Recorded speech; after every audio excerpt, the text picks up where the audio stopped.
So the Ultimate Fighter's back on our screens. Wait, you didn't realise? You didn't know? Oh, I'm not that surprised, really. I mean, I think at this point, more people are watching Power Slap. But that doesn't mean it's still not producing viral moments, okay? For some reason, the Ultimate Fighter just attracts weird behaviour from everyone. Many UFC fighters asked to be on the show weren't exactly the best coaches. Some invited some pretty strange people. Others ran practices which left a lot of the contestants and us at home just scratching our heads. I'm Balian from MMA On Point. Thank you to all of the Channel Hall of Famers out there who support us. Much appreciation. And these are the 10 most bizarre Ultimate Fighter coaches. Number 10, Rich Franklin's fight advice.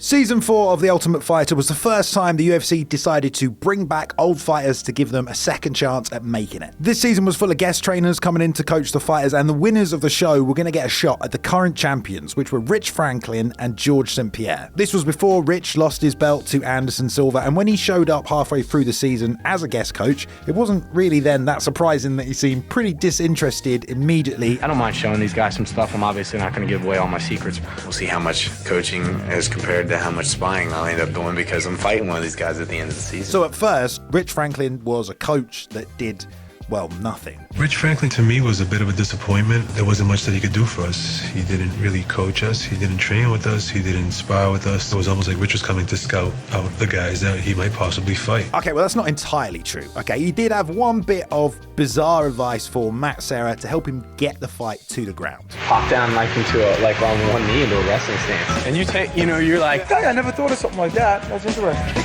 No way. You know? Honestly, I've never heard anyone suggest that as a tactic before because it just seems bizarre, right? I don't want to seem like rude, but it just wasn't the best advice. I mean, you want to hear what Chuck and Matt Hughes thought of it? I'm looking at him. No, man. I'm telling you, next time I see him, I'm gonna walk up to him. Then again, Franklin did have his fair share of bizarre moments on Tough, didn't he? Number 9, Hakim AlAhar. Back in 2008, fighters were doing all kinds of crazy things to get an advantage over the competition, and something that popped up as a new training method was restrictive breathing. This was the thing back then. Elevation training mass, restricted breathing. We'd seen Sean Shirt come out with his own product, the Elevation Training Mask, and more famously there was all those videos of Vanderlei Silva training with a snorkel taped over his face. The man behind this madness was Hakim AlAhar, a strength and conditioning coach who took this one gimmick and, well, kind of ran with it, and he first showed up on The Ultimate Fighter in Season 8 on Frank Mir's team, and he brought his snorkels with him. They have the snorkels in their mouth, which restrict their oxygen intake. Now, the idea is to restrict breathing, making you work harder, and essentially trying to replicate the effects of something like high altitude. Problem is, this kind of bro science is, pretty common in MMA, and, well, it just doesn't really work. First and foremost, I'm pretty sure Vandy was taping up his nose because it was absolutely smashed to shit at that point, and he couldn't even breathe anyway. In the background of this video, he's talking about his nose gets broken or blocked almost immediately once he starts a fight, and that's why he tapes over his nose when he's training, so he gets that emulation of mouth breathing. But all this kind of training did was promote bad breathing patterns. The actual effectiveness of the training just went down, and in just one session on Tough, it's not going to do anything other than totally wear you out. You've got to be living at high altitude to get those benefits. Vanderlei was with this guy until the Rich Franklin and Mike Bisping performances, where he looked so slow and tired, and after that he ended up firing and suing him. Didn't stop him from also appearing on Tough 13 though and helping JDS. This time he brought his new branded product version of the mask. Yeah, they look fun, don't they? Yeah. Running, okay. This time the fighters wore them for about 2 minutes before they struggled to finish the workout with them even off. Go, Keon! Mentally struggling right now. More, I know you got more. Give more. And then we never saw them on The Ultimate Fighter again after this. I wonder why. Number 8, Lou Polly is not nice. If you've ever seen any of Junior Dos Santos' MMA career, you'll know he's one of the scariest KO artists of all time. But despite that, you might not know he's also genuinely a really nice guy. When he coached on The Ultimate Fighter, his English wasn't the best, but he was still able to talk and communicate with his team, and it was all in a very calm manner. And be nice. But after the team took their first loss in competition, the wrestling coach he brought in, Lou Polly, did not like losing and asked if he could turn on the gas in practice. And Junior's being way too nice because he's looking at them like kids, not like men in a gladiator sport about to fight other men in the UFC. I'm going to be a lot more realistic. How do you get ready for a fight? fight. It's all very well and good telling people that when they lose, it hurts JDS personally and it will motivate them to train harder. But this is like a 6-week competition, dude, where you have to fight multiple times. And in just one session of going all out, someone was already cut. He's cut. Let's go. Come on. Patch it up, tape it, and get ready to come back. Just patch it up, he says. Just patch it up. Patch it up, tape it. No biggie, won't potentially get stitches and be out of the competition now. There's a fine line between overtraining and training hard, and I feel like, we've crossed it just a little bit. JDS said that he'd let Lou push them, but ultimately he hated training like that. And then after he heard Lou was going to put them through another intense session, he had to step in and stop him. He wants me to rotate everybody 15 minutes. I think Ryan's got to fight. But you are here because you are a wrestling coach. I am the coach here, Look at me. Sure. I'm the captain now. Given the nature of the competition and his complete ignorance to that, it comes across as a pretty bizarre training choice to just push everyone so hard. Lou continued to take over training sessions from JDS, even usurping him and training guys back at the Fighter House. No, passado não sei. Não pode passar por cima que não sei o que é. Until JDS had finally had enough and kicked him off the team. It's very disrespectful. You try to go there, so you can leave. I don't need you more here. I don't like how's the vibe here now. So you can go, you can leave now. Number 7, Josh Koscheck's mindless training.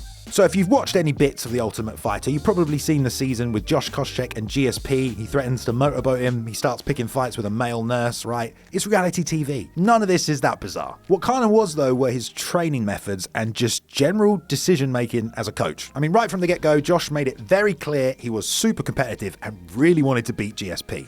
They're representing me, and, I want to go out there and I want them to kick ass. And then when things weren't going his way, he just started to push his team even harder in the practice room, and it didn't take long before everyone was completely exhausted and he was calling it lackluster and had a whole speech ready. It's called mindless training. You don't got to think about Okay, I might be more on board of that if the purpose of the competition was also not to be absolutely knackered when it came to your fight. And based on how well Josh did that season, this style of training really didn't pay off. When he finally won back control and got to pick a fight, he put his number one guy, the guy GSP had strategized him into picking, Mark Stevens, a wrestler, against Cody McKenzie, the guillotine machine. All right, I'll give you 3 guesses what happens in this fight.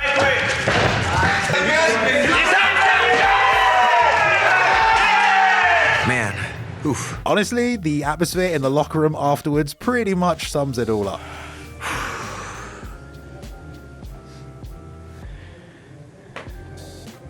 Wow. It was also even more ironic because it was the exact opposite of what GSP was doing in terms of training. If they win or not, it's not the goal of why I'm here. I want to transform them into martial artists. Mindless training has been employed by some people in MMA, but Koscheck, as the coach, shouldn't really be the one doing the mindless training. I mean, maybe if it had been a bit less mindless and a bit more, hey, let's drill guillotine defenses for this particular guy, it might have gone different. Number 6, Roy Nelson doesn't even try. It became a bit of a hallmark with Roy Nelson. After he'd knocked you out, he'd act like it was no big deal. Maybe rub his belly, looking pretty much disinterested. And then he kept that same energy when he took the job as a coach on The Ultimate Fighter. He began the season by kind of explaining, I got a fight coming up, I got a baby on the way, this Ultimate Fighter shit's just kind of a bit of an annoyance. And then he explained to everyone, hey, look, I know we're 16 seasons in and the show's laid out 2 training sessions per day.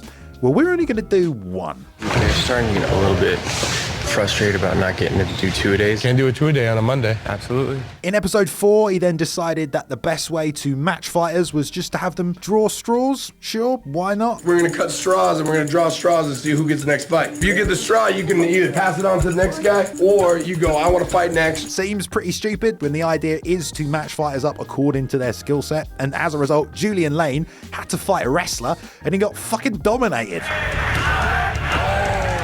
I think Roy doesn't care about his team whatsoever. If he cared about his team, he would have never put Julian against Bristol. Maybe it's because he drew straws, my guy. His corner advice was also a bit strange and sarcastic. Unleash the beast! And when people did lose, he just told them exactly why it was their fault. It's one of those things, just don't leave it in the hands of the judges. Which was the complete opposite of Shane Carwin, who said sorry and took responsibility for every loss. Sam's going to join us, he's going to regroup, and he'll be a great part of the team, and he'll go on and have a great career. But it's hard wrenching for me to see, one of our guys lose. Team on 3. 1, 2, 3. By episode 7, Roy was having his fighters pick a random number to see who was going to fight. And oh yeah, there was that whole problem when he said the commission messed up at the weigh-ins as well. He didn't actually make weight. How did he not make weight? Well, because he just said 170. Do you want me to make sure the commission does his job? Hey, dummy. If the commission was there and the commission says he weighs 170, he weighs 170. You can't fix stupid. Number 5, Thirsty Valentina. I'm actually going to admit to you guys that despite watching every single other season of The Ultimate Fighter, I hadn't actually watched a single episode of this one until I started writing this video. Oh, brother, this guy stinks! Call me a casual, okay? It's okay. I think most of you only know it started because of a clip that went viral with Valentina. It happened in the first episode at the first training session, and she just straight up let them know, hey. So, on the training, we don't drink water. Nothing. Now, I have for sure heard of waiting until the coach says you can grab a drink, but completely no water at all during the training, while also in Vegas, in the heat. Look, however you want to look at the science. I mean, there is just no physical benefit to training without water. When you are drinking water, you kind of like focusing on that you are tired.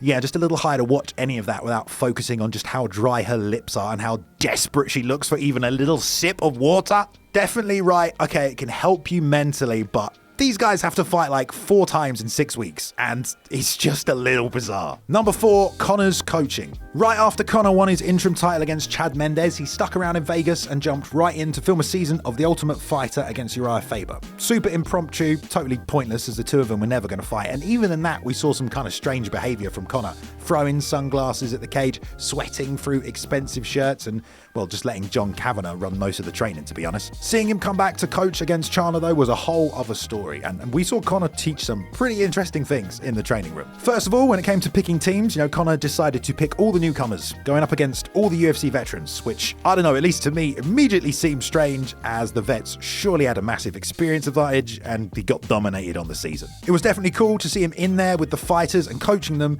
until you realised that he was basically just teaching everyone the same thing, the backhand, as he calls it, and getting them all to fight just like him, where none of them have his power or movement. Boom! Boom! Boom! Boom! Boom! Boom! Boom! Boom! Still, that wasn't quite as strange as encouraging a fighter to use their capoeira when they are a phenomenal BJJ guy. Get with the Jang. All that's your money. I also don't really remember many coaches dropping their fighters during the sparring sessions either. But what I found strangest was when he was instructing a fighter to will the pain out of their body. Close your eyes, feel where the pain is. Put your hand right on the pain. Feel yourself grabbing it out of there. It's no longer here now. You can actually feel the pain here and really, really, really feel it. And then just get rid of it. Ooh. You're hard. He, also didn't show up for the weigh-ins, was usually wearing a suit instead of the team colours, and asked for other contestants to be removed just so his guys could join in the show. This is a lot of strange behaviour from Conor compared to a normal coach in an Ultimate Fighter season. But he's not exactly a normal guy, is he? Number 3, Ken Shamrock goes old school. By the time The Ultimate Fighter 3 came on, everyone was really looking forward to it, right? Not only had the reality series taken off at this point, but the coaches were going to be Tito Ortiz and Ken Shamrock, and they had a lot of bad blood boiling between them. Now, they got into it on the show on more than one occasion. There was nothing too bizarre about that, except maybe the choice of insults. Frankenstein, marshmallow boy, Little bench monkey. red guy, Boy. Punk. But what really got everyone going was just some of the training tactics used by Ken. I keep getting injured, so I choose not to do this because it's stupid. First off, instead of bringing in a grappling or jiu-jitsu coach to help counter the training Tito's team would be doing, instead he brought Dan Freeman, a nutritionalist and bodybuilder who definitely knew absolutely nothing about MMA. I mean, Ortiz had Dean Lister, okay, a heavyweight BJJ champion. In Bisping's autobiography, he talked about how Ken's team were essentially doing push-ups and squats every day, just trying to kill themselves. It shows me what kind of willpower they have, because when they get to that 3rd bag, when they get to that 4th bag, it's not easy. For some training sessions, though, instead of doing any actual training, they just sat and watched DVDs of Ken's old fights because they needed reminding who the most dangerous guy on the planet was. Other than that, there was just a lot of shouting, and I don't know why. But I didn't come here to coach you guys and have some of you not help other people. If you're special and you don't need to do this because you're that good, and you're better than everybody else, then don't be here. Ed Herman was the only guy Ken got into the finals, and he'd even talked about not wanting to be on Ken's team. I wonder what Ken had going on this morning. Who cares? We got a better workout without him around anyway. Waste our time. All in all, just go watch season 3 of The Ultimate Fighter if you want to have a laugh. Beating he was taking there at the end because he was tired of dropping his hands like... Oh, he was taking a beating? I mean, you were beating on him that bad? No, just like 40, 50 punches to the head. What are you guys in, man? This is back. not ballet dancing. Number 2, Matt Hughes' study group. Matt Hughes has been on The Ultimate Fighter a few times, all right, as a coach, as a guest, but he always pretty much does the same thing. Just run anyone that trains with him into the ground. Train hard, always, was the motto, even though the guys have to fight like all the time. And as I've already said, not necessarily the smartest idea. For comparison, Robert Whittaker didn't even let his teams spar each other. Matt has had some strange outbursts, like that time he just laid into Rashad Evans after he was showboating. Rashad, to be honest, I'm going to tell my guys never to act like that in the octagon. I must use you as an example of what not to do. Showboating. I hate it. I'm glad you're not on my team. And after Jason Von Flue actually got a win, he decided to just berate him anyway. Matt didn't seem like the same person after, one of the blue team win. It seemed like he didn't even care.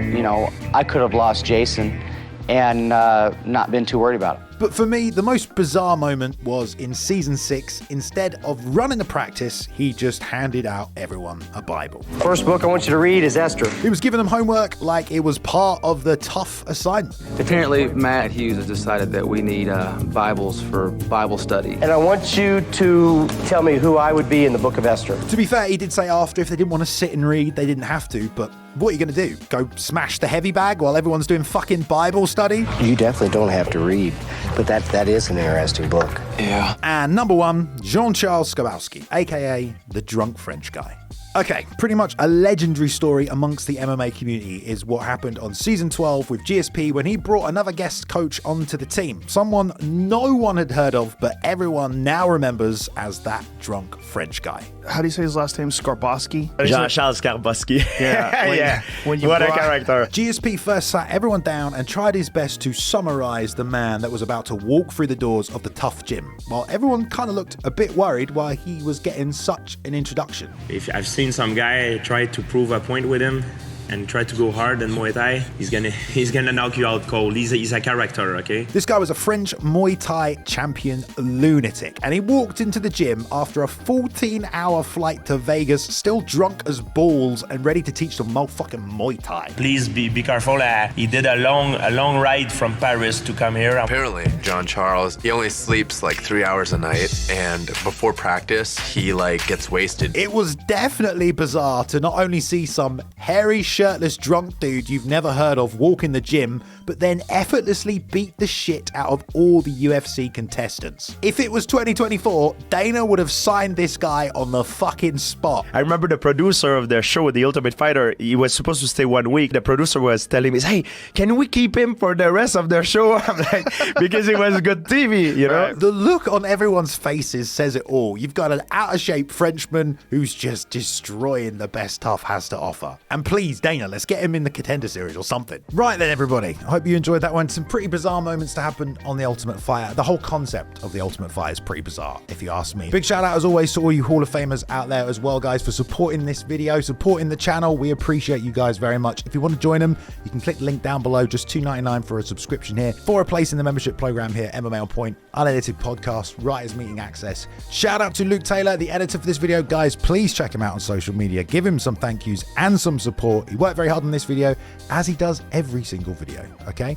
And he doesn't even like The Ultimate Fighter, so, he had to watch a lot of it. Which one did you think was the most bizarre then? Okay, this isn't worst coaches, but we want to hear your opinions down in the comments below. Anyway, let us know, or give us a thumbs up if you enjoyed the video as well. Of course, you can subscribe if you're not subscribed and you want to see more from us. But thank you very much for watching. I've been Bailey and I appreciate it. Go and watch some Ultimate Fighter. Now, watch the new season, maybe.